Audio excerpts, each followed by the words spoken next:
Boxing is a tough sport, and not everyone can go the distance. From press conference brawls to one-punch finishers, here's a list of the 15 fastest knockouts in boxing history.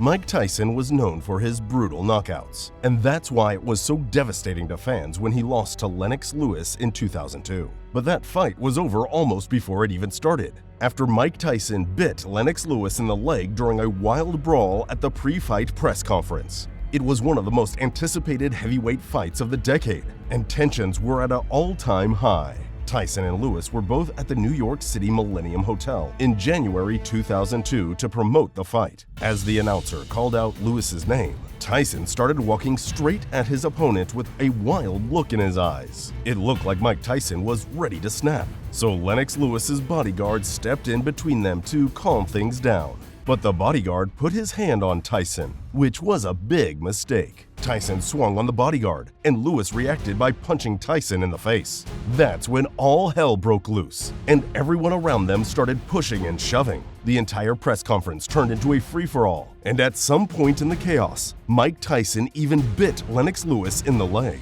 The fight was originally supposed to be in Las Vegas, but the Nevada State Athletic Commission decided to fine Tyson $335,000 for starting the brawl and biting Lewis. They also declined to let him fight in Vegas, so it was moved to Memphis instead. Lennox Lewis eventually got his revenge by knocking Tyson out in the 8th round. But if you count the original fight that never happened, Mike technically had the fastest knockout in history. However, this next fighter actually entered the ring and set a Guinness World Record for how fast he was defeated.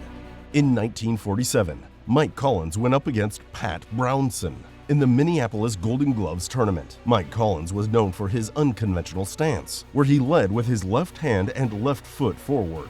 But right as the bell sounded in the opening round of the Golden Gloves tournament, he decided to switch to a southpaw position. The move clearly threw off his opponent because in the first punch of the match, Mike Collins connected with a powerful left hook that sent Pat Brownson straight to the canvas. The ref didn't even start the count and instead declared Collins the winner by technical knockout. The entire fight only lasted 4 seconds, making it the fastest knockout in boxing history. Pat Brownson was an amateur fighter, so we can cut him some slack. But this next fighter was a professional competing for a heavyweight title, and didn't last much longer. Crawford Grimsley was the clear favorite to win when he went up against Jimmy Thunder in March 1997. Crawford Grimsley had an impressive record of 20 wins and only 1 loss against the legendary George Foreman in a fight that went the full 12 rounds. So many fans thought he would easily beat the lesser-known Jimmy Thunder, or at least put on a good show. But right after the bell rang, the two heavyweights met in the middle of the ring, and Jimmy Thunder threw a well-timed jab that immediately sent Crawford Grimsley to the canvas. He was on a roll. He had won 7 in a row by knockout. And now, cracks Grimsley with the first punch, and that looks like it is it! Grimsley was unable to get up, and Jimmy Thunder was named the winner in a fight that lasted a total of 13 seconds. It was a major upset that haunted Grimsley for the rest of his career. Thankfully for Grimsley, he's not alone, and this next fighter was embarrassed just as quickly. British boxer Nigel Benn, aka the Dark Destroyer, was known for making quick work of his opponents and had a reputation for fast knockouts. But his fight against Ian Chandler in Westbeck, England in 1987 will go down as the fastest win of his career and one of the quickest KOs in boxing history. Ian Chandler threw a couple of jabs at Nigel Benn to start the fight, but the Dark Destroyer dodged them all. Instead, he waited for his opponent to drop his hands and landed a mean right hook on Ian Chandler's chin. That was all it took, and Chandler went right to sleep, ending the fight in just 16 seconds. Even though he lost to Lennox Lewis, Mike Tyson was known for being an absolute monster who knocked out 44 boxers in his career. But nothing compares to his fight against Marvis Frazier, which only lasted 30 seconds. Mike never went up against the legendary heavyweight Joe Frazier, but he did take on Joe's son, Marvis Frazier, in a match on July 26, 1986. Going into the match, Mike Tyson was on fire and had already won 15 fights, all by knockout, with only a few making it past the first round. Marvis Frazier was also a promising up-and-coming fighter who had been trained by his famous dad. But early on in the fight, it was pretty obvious that Marvis was no match for Iron Mike. From the moment the bell rang, Marvis was on the defensive, as Mike used his jab to get his opponent up against the ropes. Marvis backed up into the corner, and Mike kept jabbing before landing two powerful uppercuts. The second uppercut sent Marvis straight to the canvas. The referee started the 10 count while he was slumped up against the ropes, but Marvis was already out cold. So he stopped counting at 5 and declared Mike the winner. The entire fight only lasted 30 seconds, making it the fastest knockout of Mike Tyson's career. It was also one of the fights that cemented Mike as a certified killer. As for Marvis Frazier, he only fought 3 more times before retiring to become a minister. Next up, at number 6, the time Zolani Tete secured a lightning-fast victory against Simboniso Gonya. In November 2017, Zolani Tete and Simboniso Gonya went head-to-head at the Belfast SSE Arena for the WBO World Bantamweight title. After the bell rang, the two fighters met in the middle of the ring to square up. Simboniso Gonya threw a quick jab that didn't connect, but he made the mistake of dropping his hands and leaning forward slightly, which gave Zolani Tete the perfect opportunity to land a fast, direct right-hand punch that rocked his opponent. I think very much so, John. He's an avoided man indeed. Oh, and that's the reason why. Goodness me, first punch of the fight, and it's all over. He's knocked him unconscious. That was all it took, and Gonya quickly fell backward on the canvas. The referee started the count, but it was clear that Gonya was out cold and Tete was declared the winner in a fight that only lasted 11 seconds. That was pretty rough. But there's nothing worse than getting humiliated on your home turf, which is exactly what happened when Daniel Jimenez took on Harold Geyer. In September 1994, the Puerto Rican champion traveled all the way to Australia, the home country of his challenger Harold Geyer, to defend the WBO Super Bantamweight title. Most of the crowd was cheering for Harold Geyer, but that didn't seem to intimidate Daniel Jimenez one bit. Even though Harold Geyer was previously undefeated, Daniel Jimenez finished him off with one hit, the first and only punch of the night. According to official timekeepers, the entire match lasted only 17 seconds, making it Jimenez's 9th victory by technical knockout and one of the fastest knockouts in boxing history. A 17-second knockout is pretty fast, but this next fighter may hold the actual record for fastest knockout in the history of professional boxing.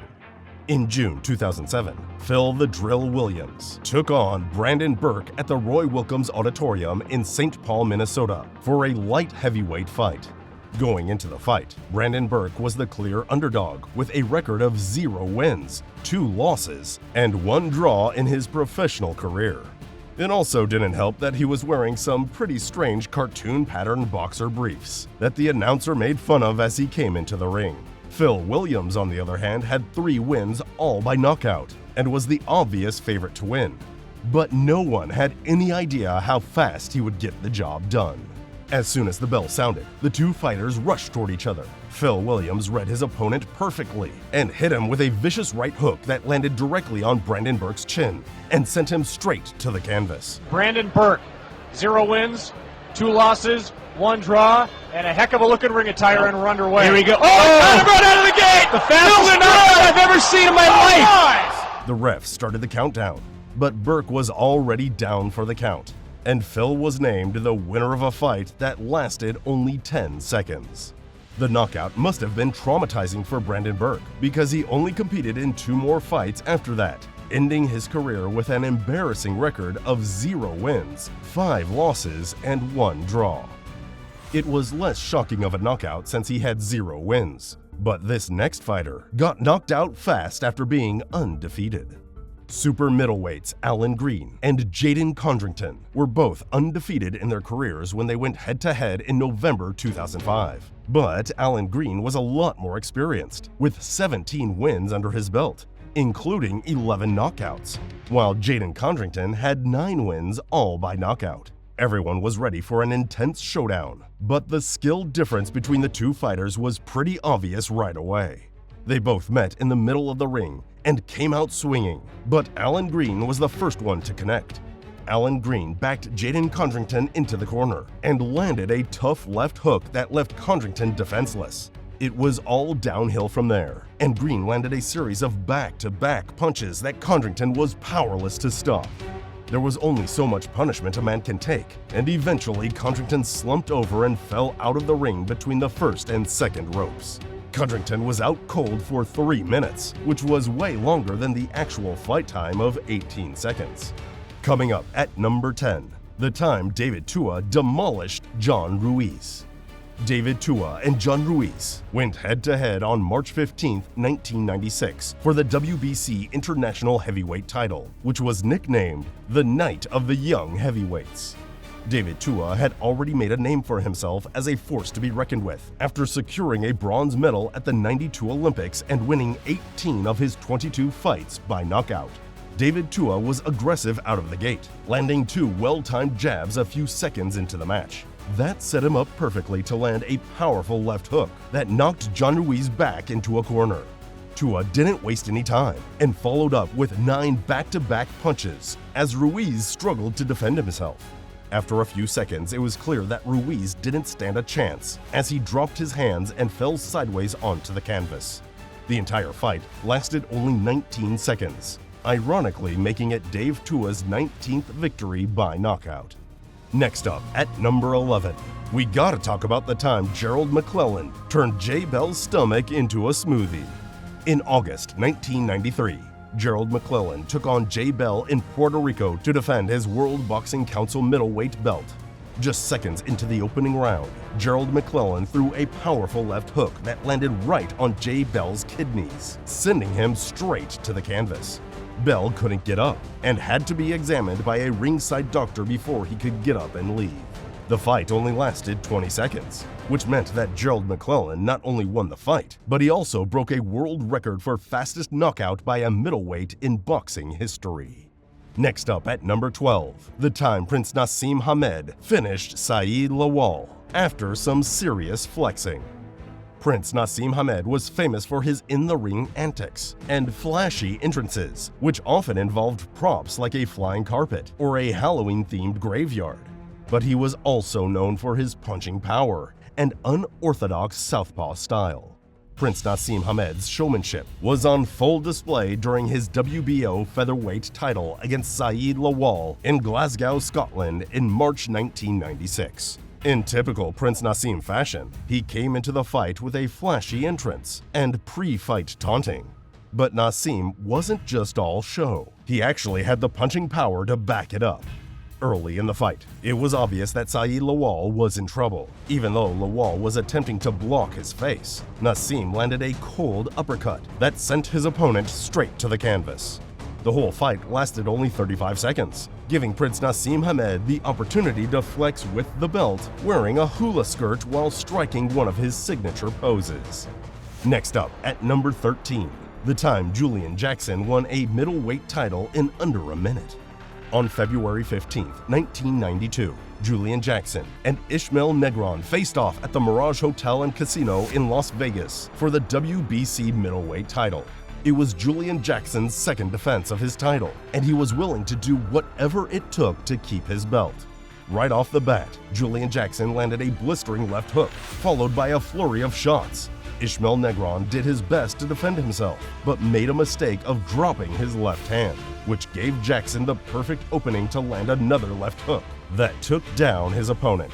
Negron was left shaking, and Jackson was declared the winner by TKO at just 50 seconds into the fight.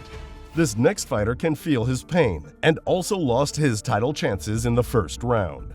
In August 2010, Gennady Golovkin, aka Triple G, took on Milton Nunes for the WBA World Middleweight title.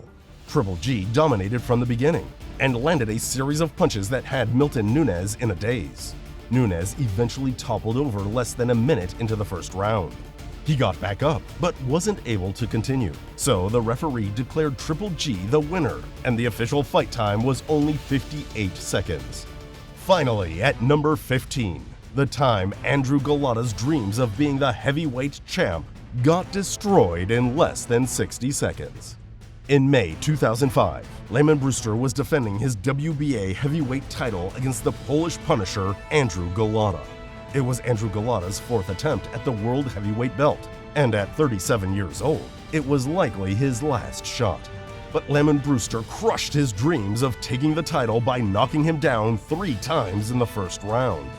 Brewster came out swinging and controlled the fight from the very beginning. He landed a series of punches that knocked Golota down just 13 seconds into the fight. Golota managed to get back up, but Brewster continued to brutalize him. He knocked Golota through the second and third rope, causing the ref to start the countdown. Golota stumbled back to his feet, but Brewster kept applying pressure and landed a series of punches, including a vicious left hook that sent Golota to the canvas for a third time. That was all it took, and Brewster was declared the winner in a fight that lasted only 52 seconds.